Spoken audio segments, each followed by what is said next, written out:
Welcome back. So, are you a trusting person? Do you trust easily or not very easily? Do you trust blindly or are you pretty critical before you trust? Think about it with me a little bit. In what ways and with whom is it easy for you to trust? So, for example, I recently had my motorcycles serviced at our shop, Rottweiler Motorcycle Company. Shameless plug, wonderful company. And I've ridden each of those motorcycles. I've got 3, not 5, because you've got 5 of anything, you've got a problem, okay? So I've got 3 different motorcycles, and I had them serviced, and I've ridden each of them several miles since they were serviced in the last few days. And I trust them. The brakes work, the front forks work perfectly, the fuel system works, the lights, the throttle, mostly the throttle. I trust this stuff. I don't think much about that. I trust the motorcycle. But really more specifically, what I'm doing is trusting our master techs in our dealership. I trust them, and therefore I can use the machine and go flying through space. Grounded, but still flying through space. I trust this chair that I sat in. I've sat in it before, and I've sat in ones like it, so I trust this chair.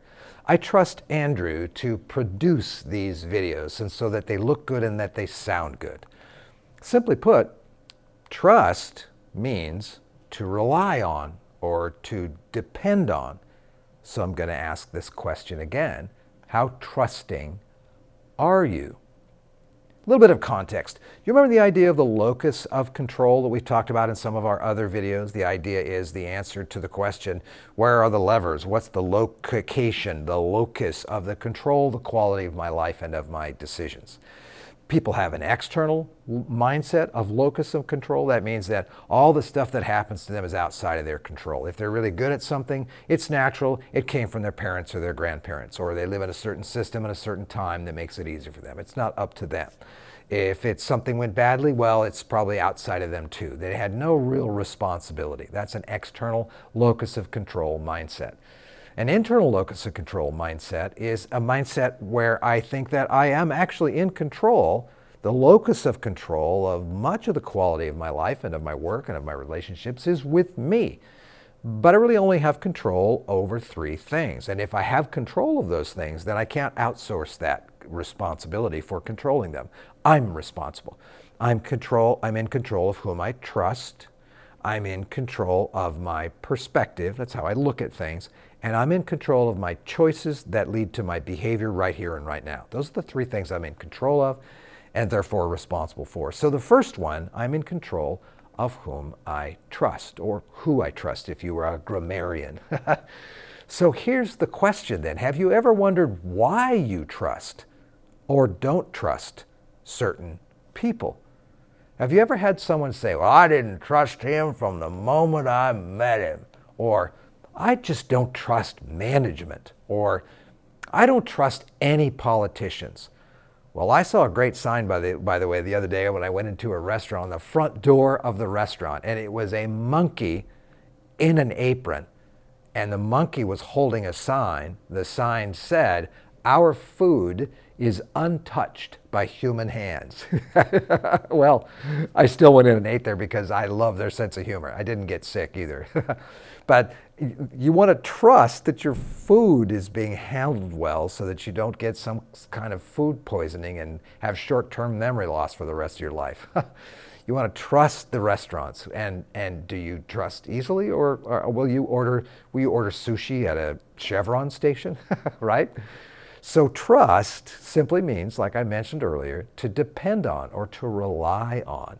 Sometimes we use it in like an all or nothing, an all-inclusive way, implying that if you trust someone, you trust them all the time with everything, which of course you don't.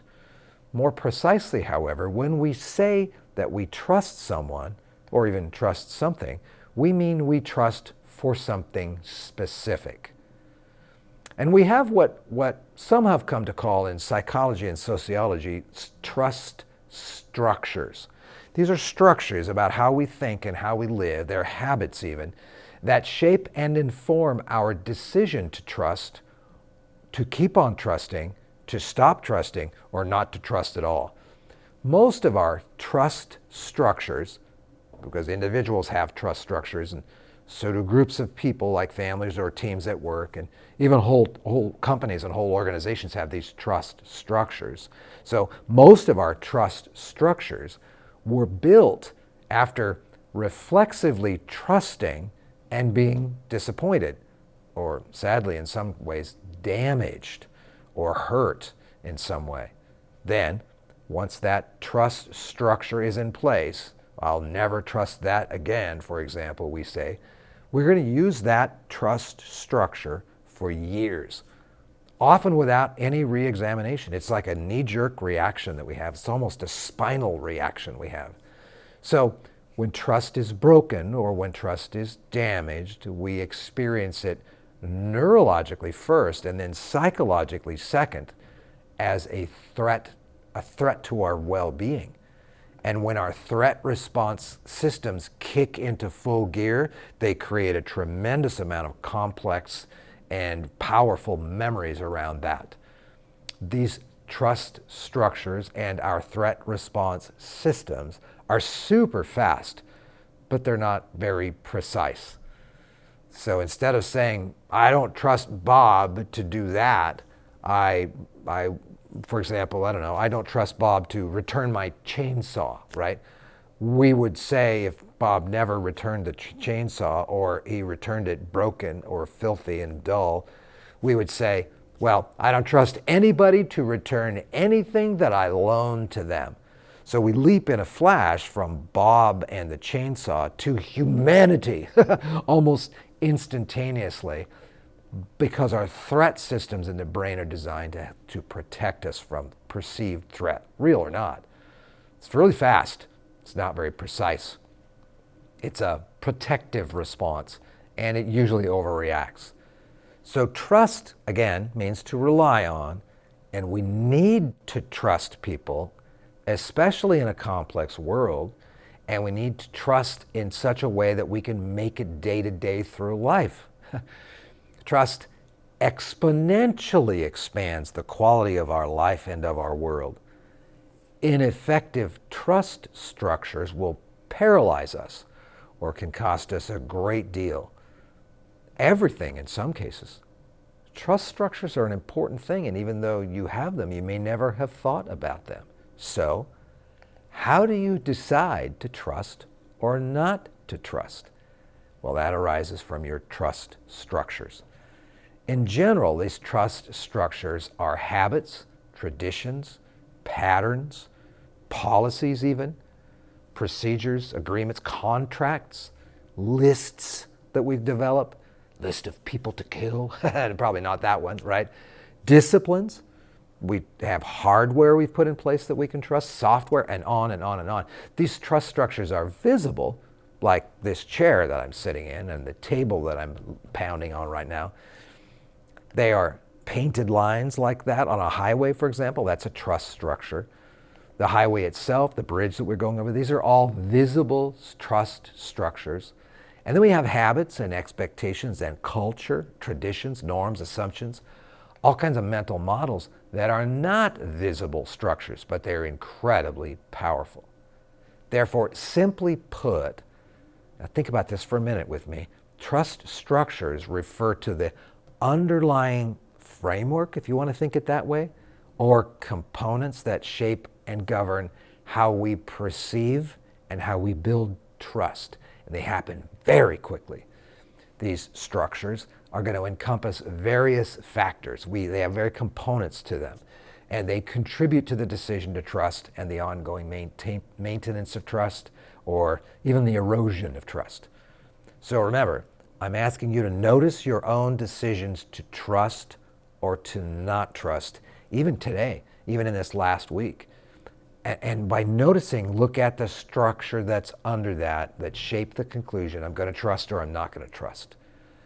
And I'm also inviting you to consider if one or more of your trust structures, I'll never trust anyone named Bob, right, needs to be updated.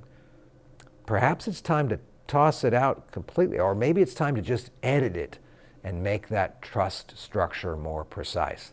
There are some key aspects of trust structures. They are key components of trust. There are underlying processes that shape us. There our personality and our history, etc. There are 7 components. They're super, super fast, so stick with me on this. There's 7 things that make up our trust structures.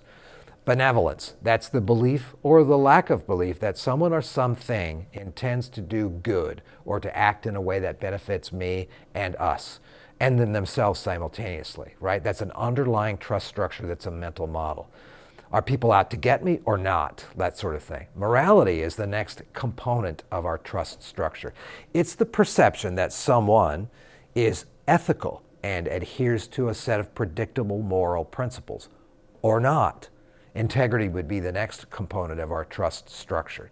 It's the expectation that someone is the same on the outside as they are on the inside. They're not duplicitous. They're not two-faced, that you can figure out what matters to them. Competence would be the next trust structure component.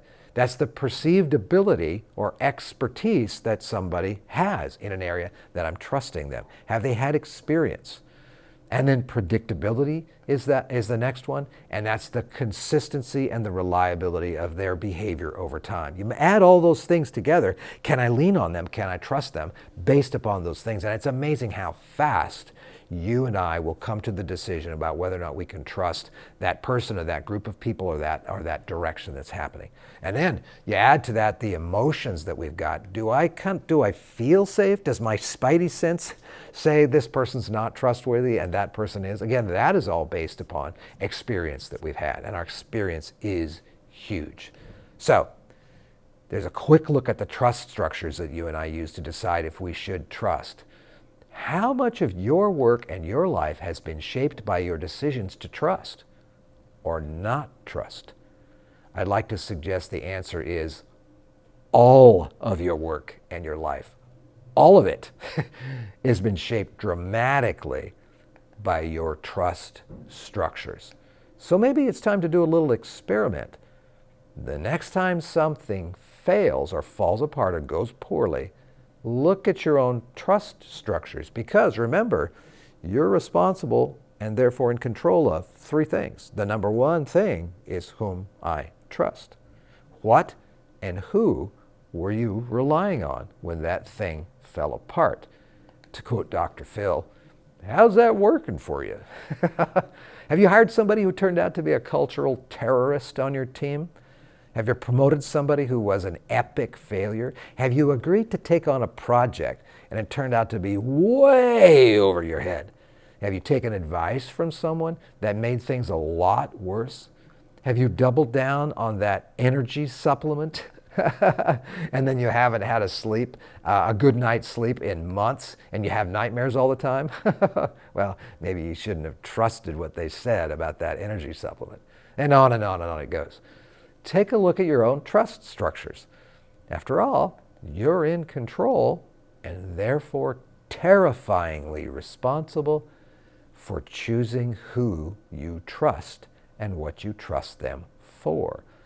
Wouldn't it be sad to get to the end of your life and say, I ended up here because I trusted the wrong people? Wow. Help those who you love and who you work with do the same thing. Examine their own trust structures, especially when things go sideways. Remember, you're in control of who you trust and for what. It's totally up to you. And that's part of having an internal locus of control mindset. This will really be worth your while. Trust me. Take care.